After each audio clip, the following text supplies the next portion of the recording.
మూడు విగ్రహాలను, సరే మరి మూడు విగ్రహాలు కదా, మూడు విగ్రహాలను వజ్రనాభుడు ఇక్కడ బృందావనంలో ప్రతిష్టాపన చేసింది. ఏవో మూడు విగ్రహాలు? శ్రీ రాధా మదన్ మోహన్, రాధా గోవింద, ఇంకా రాధా గోపీనాథ్. ఈ మూడు విగ్రహాలను మూడు పేర్లతో ప్రతిష్టాపన చేయడం జరిగింది. దాంతోపాటు అతడు 5 శివలింగాలను స్థాపించాడు. శివుడు ఎవరు? క్షేత్రపాలుడు, వైష్ణవానం యథాశం. ఇది 5 శివలింగాలు.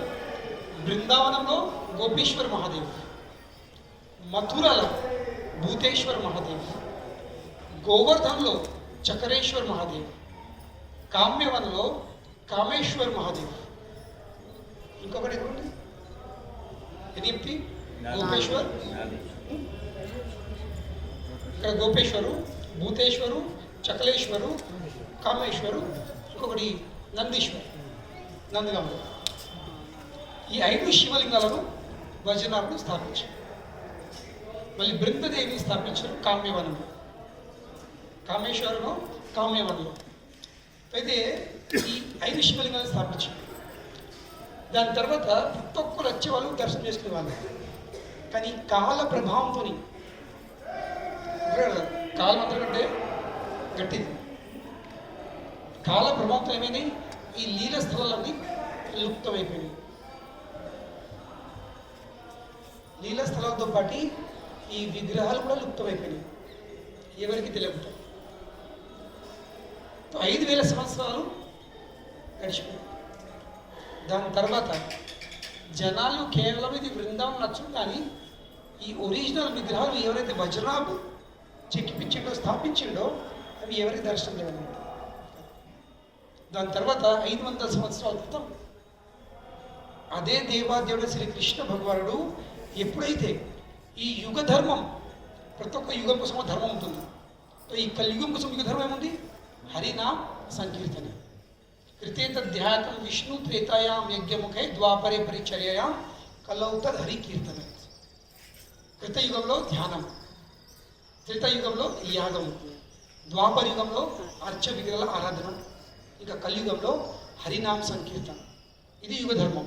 దేనికోసము? వైకుంఠ ప్రాప్తి కోసం. ఇప్పుడు మనం ఉన్న కాలం ఇది కలియుగం.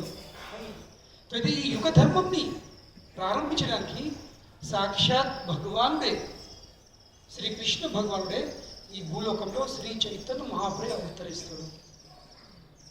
కానీ చైతన్య మహాప్రభు ప్రత్యేకత ఏమిటి? దేహమేమో కృష్ణుడి, కానీ మనస్తత్వమేమో, మనోభావమేమో శ్రీమతి రాధారాణి. ఇది 2 in 1. కృష్ణుడు తన భక్త రూపంలో అవతరిస్తాడు. దేనికోసము? ఈ యుగ ధర్మాన్ని ఆరంభించడానికి, తెలపడానికి. ఇక శ్రీ చైతన్య మహాప్రభు విషయంలో ఈ హరినామ సంకీర్తన స్టార్ట్ చేశాడు.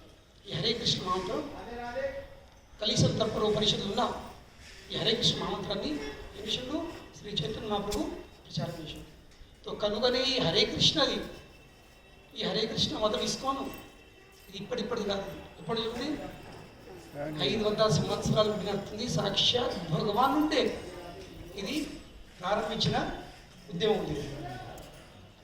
ఏదో గురు వచ్చి తన ఒక మతం ఏర్పాటు చేసుకొని, తన ఒక సంస్థ ఏర్పడేసుకుని కాదు. ఇది సాక్షాత్ భగవంతుడు ఇప్పుడు చెప్పింది. శ్రీ చైతన్య మహాప్రభు అవతరించాడు.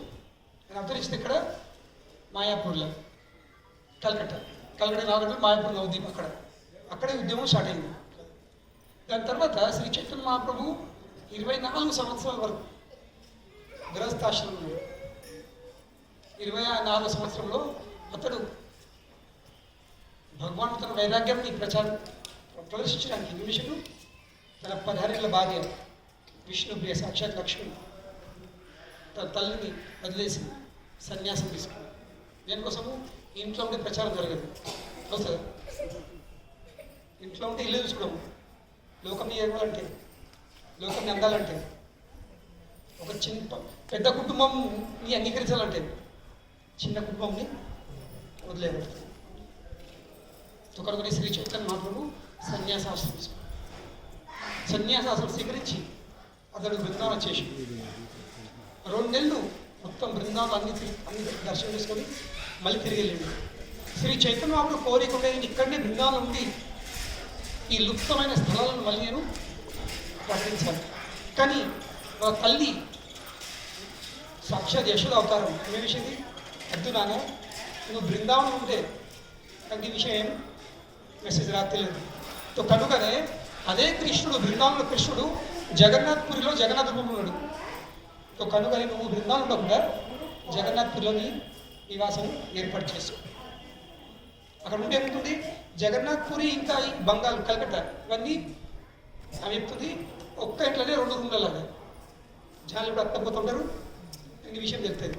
తో తల్లి ఒక మాట విని నేను తల్లిని వదిలిపెడితే తల్లి నాకు ఇంత త్యాగం చేసింది, కానీ తల్లి వింతన చేయొచ్చని శ్రీ చైతన్య మహాప్రభు జగన్నాథ్పురిలో తన నివాసం ఏర్పడేసి అక్కడ ఉన్నాడు. కానీ బృందావనంలో కోరిక ఏమైంది, అసంపూర్ణ ఉండిపోయింది. అప్పుడు శ్రీ చైతన్య మహాప్రభు తన 6 శిష్యులు శ్రీ రూప గోస్వామి, సనాతన గోస్వామి, రఘునాథ్ దాస్ గోస్వామి, రఘునాథ్ భట్ట గోస్వామి, గోపాల్ భట్ట గోస్వామి, జీవ గోస్వామి, ఈ 6 మళ్ళీ ఈ 6 కూడా ఉత్తుత్తులు గారు. వాళ్ళు మహానుభావులు. ఒకళ్ళు అప్పటి కాలంలో తుర్క సామ్రాజ్యంలో తుర్కులు పరిపాలించే సామ్రాజ్య కాలం అది 500 సంవత్సరాల ముందు మొత్తం భారతదేశంలో. ఆ తుర్కుల సామ్రాజ్యంలో ఒకళ్ళు ప్రైమ్ మినిస్టర్, ఒకళ్ళు ఫైనాన్స్ మినిస్టర్, ఒకళ్ళు పెద్ద పెద్ద జమీందారు దొరగారు కొడుకులు, ఏదో 10 ప్లేనులు సొంతసేన కాదు, అంత ఉన్నతమైన పదవిలో చెందిన వాళ్ళు. వాళ్ళు శ్రీ చైతన్య మహాప్రభు శిష్యులైన. తప్పుడు శ్రీ చైతన్య మహాప్రభు శిష్యుడు నేను నా కోరిక తీర్చలేకపోయినా కనుగొని మీరు అక్కడికి బృందాన్ని వెళ్ళిపోయారు. పెద్ద పెద్ద రాజులు దొరలు ఏమయ్యారు, బృందావనం వచ్చి సన్యాసులు అయిపోయారు. ప్రతిరోజు వేరే చెట్టు కింద ఉండడం. బ్రజ్వాసులు భిక్షల ఏదో కొన్ని పిండో పల్లిలో చెంగెలితే అవి దిక్కుంటారు. మహాప్రభు ఇచ్చిన అసైన్మెంట్ హోంవర్క్ ఏం అసైన్మెంట్ ఇచ్చిండు, ఫస్ట్ లుప్తమైన లీల స్థలాలను మళ్ళీ మీరు ప్రకటించాలి ఫస్ట్. రెండోది ఈ 3 విగ్రహాలు అవి లుప్తమైనవి, అవిటి ఎతకాలి. మూడవది అన్ని శాస్త్రాల అధ్యయనం చేసి అలాగే భక్తి సారం తీసి దానికి ఆధారపడి కొత్త శాస్త్రాలు రాయాలి. ఇక 5వది తన ప్రత్యేకమైనటువంటి వ్యవహారంతో వైష్ణవుల సదాచారం ఎలా ఉంటుందో అది నేర్పాలి. ఈ 4 అసైన్మెంట్స్ చైతన్య మహాప్రభు ఈ 6 చెప్పి ఒక్కొక్కరు ఎన్నుకోకుండా వచ్చేసాడు బృందావనం. బ్రజవాసులు వాళ్ళ పనికిరాని చీపట్టిన బట్టలు పారేస్తారు కదా, మనం పారేస్తాము. ఆ బట్టలు తెచ్చుకొని నడుముకో వచ్చిన కోపినం లాగా అంతే, ఇందులోకి ఇల్లు కూడా లేదు.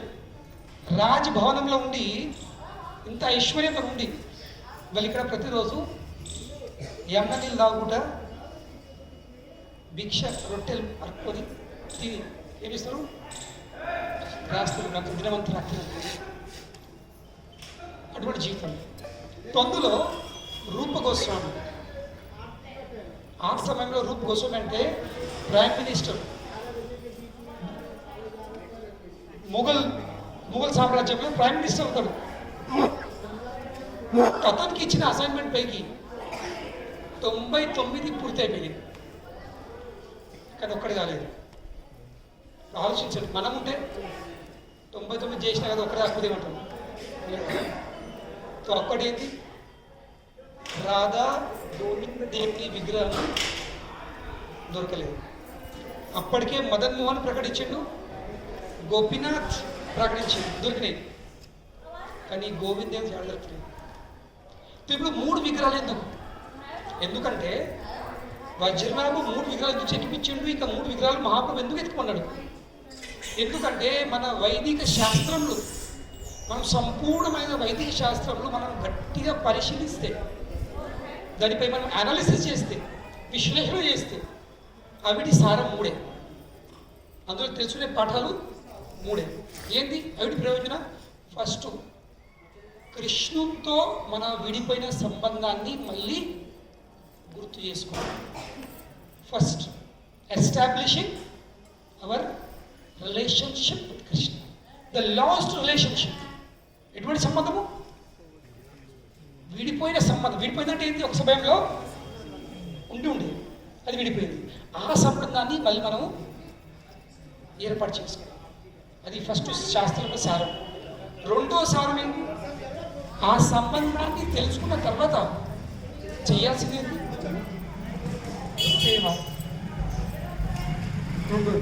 అది రెండో సారం శాస్త్రం.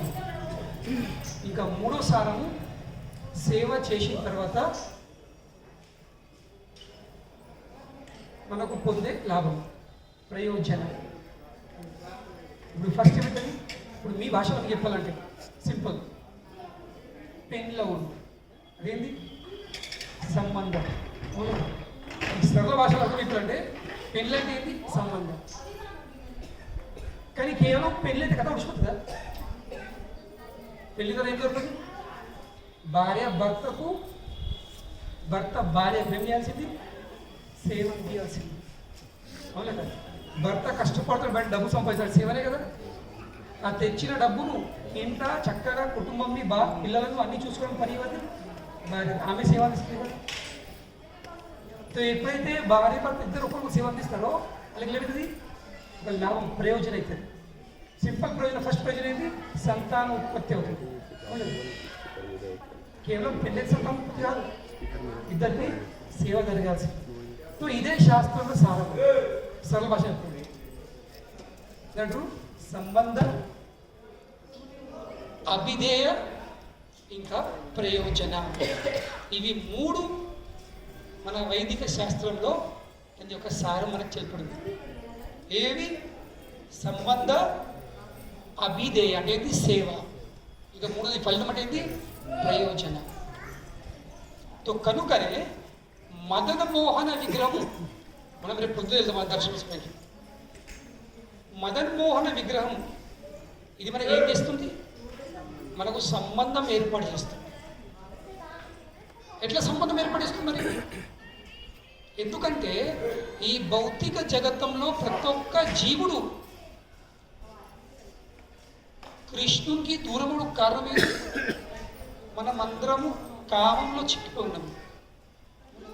చెప్పిన పొద్దున ప్రేమ వైకుంఠంలో ఉంది. ఈ భౌతిక జగత్తంలో వ్యాప్తమైనది ఏంటి? కామం. కామం అంటే ఏంటి? నేను, నాకు, నేను భోగించాలి. ప్రతి ఒక్క వస్తువు నా కోసం ఉంది. ఇది కామం. లేదు. కనుకనే ఈ కామం వల్లమైన మనం కృష్ణుతో మన సంబంధము విడగొడుతున్నాం. జీవి వైకుంఠం వెళ్ళే పత్రం చెందుకు కారణం ఏంది? నేను నీ సేవ చేయ కృష్ణ, నేను దాసుని కాను, నాకు స్వామి అడుగుతుంది. కృష్ణ ఏమంటాడు? సరే నీకు స్వామి అడుగుతుంది కదా, నీకోసం నేను మొత్తం భౌతిక జగత్తాన్ని సృష్టిస్తా, అక్కడ పోయి సాగించుకో. అక్కడ ప్రభువు, అక్కడ స్వామి. కానీ ఏమైనాము? స్వామి ప్రభు అనే భావనతో ఇక్కడికి వచ్చేసాము. కానీ చివరికి ఏమైనా దాసులు అయిపోయినాము. అవును కదా? భర్త భార్యకు దాసు, భార్య భర్తకు దాసు, ఇద్దరు కలిసి పిల్లలకు దాసు. ఈ భౌతిక జగతంలో ప్రతి ఒక్కరు ఏమున్నారు? దాసులే ఉన్నారు. రాష్ట్రానికి చెందిన ఉన్నతమైన స్థాయి వ్యక్తి ప్రైమ్ మినిస్టర్ కూడా ఏమున్నాడు? దేశంకి దాసుడే కదా. కనుకని దాసత్వమే మన నిజ స్వరూపం. జీవేర స్వరూపం హై కృష్ణేర నిత్య దాస్. కానీ ఆ దాసత్వం మానేసుకొని మనం స్వామి ప్రయత్నం చేస్తున్నాం అందరం. కానీ చివరికి దాసులే ఉంటున్నాం. దేనివల్లే? కామం వల్ల. ఎంతవరకు ఈ కామము ఉందో అంతవరకు కృష్ణ సంబంధం కాదు. ఒకసారి కామదేవి ఏం చేశాడు? కామదేవుని నేను ఈ బ్రహ్మాండంలో ప్రతి ఒక్కరిని నేను కామ బాణాలతో ప్రభావితం చేసి మన బానిస చేస్తున్నాను. కృష్ణుడి మీద కామ బాణాలతో ప్రహారం మీద వచ్చాను తన ప్రభావం చూపడానికి. కానీ కృష్ణుని యొక్క 6 ఐశ్వర్యాల పైకి భగవాన్ అంటే ఎవరు? ఎవరంలో అయితే ఈ 6 ఐశ్వర్యాలు సంపూర్ణంగా కలిగి ఉన్నాయి. ఈ 6 ఐశ్వర్యాలు, ఆయన అంత ధనికుడు ఎవరు లేరు, అతన్ని అంత బలం ఎవరి దగ్గర లేదు, అతనంత ఉన్న అందం ఎవరి దగ్గర లేదు, అతనంత కీర్తి, అతనంత జ్ఞానము, అతనంత వైరాగ్యం. అందరికంటే అందంగా కృష్ణుడు. కోటి కోటి కామదేవులు ఒక్క వచ్చిన కానీ వాళ్ళ అందము సరిపోదు కృష్ణుని యొక్క అందం కదా. ఆ కామదేవుడు రక్షిస్తుడు కృష్ణుడి మీద కాపాడ ప్రవర్తిస్తుంది. కృష్ణుడికి అందం చూసి ఆ చేతిలో ఉన్న ధనుషం ఇంకా బాణంతో సహా నెక్కిగాడిపోయింది. కనుకనే కృష్ణుడు పేరేంటి? మదన మోహన. మదన్ని కూడా మోహించేవాడు. మదన్ని మనందరినీ మోహిస్తుడు. కానీ మదన్ ఎవరి చేత మోహనుడు? కృష్ణుడు చేత. కనుకనే కృష్ణుడు పేరు పడ్డది మదన్ మోహన్. కనుకనే ఎంతవరకు అయితే కృష్ణుని అనుగ్రహం మన మీద రాదో అంతవరకు మనం ఈ కామ ప్రభావంలోకి వెళ్ళి బయటపడలేము. కనుకనే మనకు మదన్ మోహన్ది అనుగ్రహం అవసరం ఉంది, అప్పుడే సంబంధం అవుతుంది. కనుకనే ఫస్ట్ విగ్రహం ఏంటి? మదన్ మోహన్. ఎప్పుడైతే కామంలో బయటపడతామో అప్పుడు మనము సేవ చేసి స్థాయిలో చెప్తాం. సేవ ఏది? ఇప్పుడు గోవిందదేవుడు. గోవిందదేవుడు సేవ చేయించుకుంటాడు. దగ్గర సేవని ఫలితం ఏంటి? గోపీనాథ్. గోపీనాథ్ అనేది గోపికల నాథుడు. ఆ రాసలీల మన ఈరోజు చివరి పడలేదు మనం చేరుకునేది. రాసలి at the fruit of our service. మనం చేసే సేవని ఫలితము ఆ భగవంతుడితో సంబంధం, ఆ రసాస్వాదించడం. కనుకనే మదన మోహన ప్రకటించింది, గెలిచిండు. గోపీనాథ్ గెలిచిండు. కానీ గోవింద దేవుడు ఎక్కడ జాడలేదు. ఇంటింటికి ఎక్కిండు, ప్రతి ఒక్క వనం ఎక్కిండు. ఎక్కడి స్థలం లేదు, కానీ ఎక్కడ దొరకట్లేదు. రూప గోస్వామి వెళ్ళి యమున నదిలో కూర్చుండి ఏడ్చు బాధపడుతుంది. ఎందుకు? మా గురువు ఇచ్చిన ఆజ్ఞ నేను పూర్తి చేయలేకపోతున్నా అని చాలా బాధ ఏడుతుంది. మరి ఏంటి ఆజ్ఞ? 99 పూర్తి చేసేది ఒక్కటి. ఇది వాళ్ళు మనముంటే ఒక్కటి చేసి రాద్దాం. 99 చేయలేదు. అవును, వాళ్ళు 99 పూర్తి చేసి ఒక్కటి చేయలేకపోయి బాధపడుతున్నారు. కానీ ఇంత తీవ్రంగా బాధపడుతుంది. చిన్నపిల్లలు ఏడుతున్నాడు. ఒక చిన్న బాధ వచ్చి ఇట్లా, ఏమయ్యే స్వామి గారు మీ బాధ కారణం ఏడ్చలేదు. ఇప్పుడు నార్మల్లీ మనకు పెద్ద మనసులో ఎవరైతే చిన్నపిల్లలతో ఏమన్నా ఏ బాబు ఆడదాం ఏంటి అని చెప్పినట్టు. కానీ ఎందుకు ఆ బాబు యొక్క అంగంని చూసి నేను అనిపించింది చెప్పాలని చెప్పుకున్న ఏంటి కాదండి. అంతేనా రాజా నేను నీకు చెప్తాను. మన బాలుడు మనం కూర్చున్న యమున దగ్గర ఇట్లా అవుతుంది. యాక్చువల్లీ అక్కడికి రూప గోస్వామిని పట్టుకొని వచ్చిండు. ఈ స్థలంకి వెళ్ళింది. వాస్తవం మీద చిన్న పర్వతం మనం ఎక్కాం కదా, దీని పేరు గోమత టీల్ అంటే పర్వతం. చాలా కొంచెం పర్వతం ఉండేది. సో ఈ పర్వతం ఇక్కడ చూడయ్యా, ఇక్కడ ప్రతిరోజు ఒక సురభి వచ్చి పాలుతుంది. దీని కిందనే గోవిందేవుడు నేను కొంచెం గంటే దర్శనం అప్పుడు చెప్పి ఆ బాలు మాయమైంది. రూప గోస్వామి అప్పటికప్పుడే ప్రజలకు వినిపించి ఈ స్థలాన్ని మీరు చూసే స్థలం లోపలికి వెళ్ళి కదా, అక్కడ స్థలం దవించేసరికి అందులోకి వెళ్ళే రాధా గోవిందేవి ప్రకటించి ఈ స్థలం ఇక్కడ అప్పుడు గోస్వామి వాళ్ళకి ఏం లేవు. ఏదో చెట్టు కింద విగ్రహం పెట్టుకున్నారు, ఆరాధించుకుంటున్నారు. రూప గోస్వామి యొక్క శిష్యుడు ఆ కాలంలో రాజస్థాన్ లో ఉన్న రాజ్పుత్ రాజా మాన్ సింగ్, మన హిస్టరీ అక్బర్ చేతుడు రాజా మాన్ సింగ్, అతడు రూప గోస్వామి శిష్యుడైన.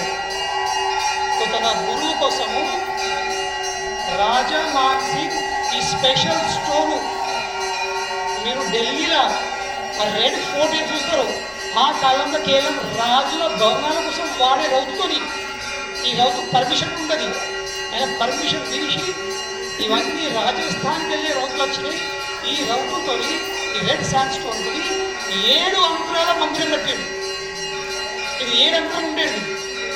దీని మీద వెలిగిన దీపము ఢిల్లీలో ఔరంగజేబ్కి కనిపించేది.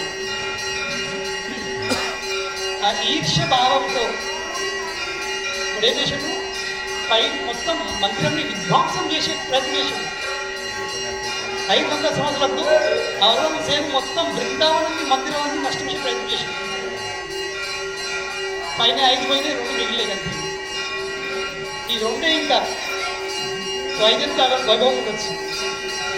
ఇప్పుడు ఈ తుర్కోళ్ళు వాళ్ళు ఇట్లా దండయాత్రకు కాబట్టి అన్ని విగ్రహాలను ఒరిజినల్ విగ్రహాలను ఇక్కడికి వెళ్ళి జైపూర్ పంపించడం జరిగింది. కనుక ఇప్పుడున్న మందిరాల విగ్రహాలు ప్రతి విగ్రహాలు ఒరిజినల్ విగ్రహాలు కావు.